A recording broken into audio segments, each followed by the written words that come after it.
कार्यमित्येव यत् कर्म नियतं क्रियते अर्जुन संगं त्यक्त्वा फलं चैव स त्यागः सात्विको मतः।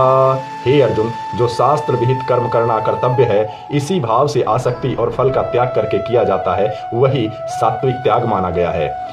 न द्वेष्टया कुशलं कर्म कुशलेनानुसज्जते त्यागी सत्वमाभिष्टो मेधावी छिन्न संशयः।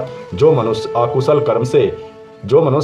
कर्म से तो द्वेष नहीं करता और कुशल कर्म से आसक्त नहीं होता, अर्थात जो अकुशल यानी जिसकी कुशलता नहीं हो ऐसे कर्म से द्वेष नहीं करता और जो कुशल यानी उत्तम कर्म है इसमें आसक्त नहीं होता, वह शुद्ध सत्वगुण से युक्त पुरुष संशय रहित बुद्धिमान और सच्चा त्यागी है। न हिंदेह भ्रीता साक्यम तयकत्तुं कर्मण्यशेषत यस्तु कर्म फल त्यागी स त्यागी त्यक्तभिधीयते। क्योंकि शरीरधारी किसी भी मनुष्य के द्वारा संपूर्णता से सब कर्मों का त्याग किया जाना साक्य नहीं है, इसलिए जो कर्म फल का त्यागी है वही त्यागी है यह कहा जाता है। अर्थात कर्म के फल का जो त्याग कर दिया वही त्यागी है। ऐसा नहीं कि जिसने कर्म का ही त्याग कर दिया हो उसे त्यागी कह सकते हैं, उसे त्यागी कहना गलत होगा।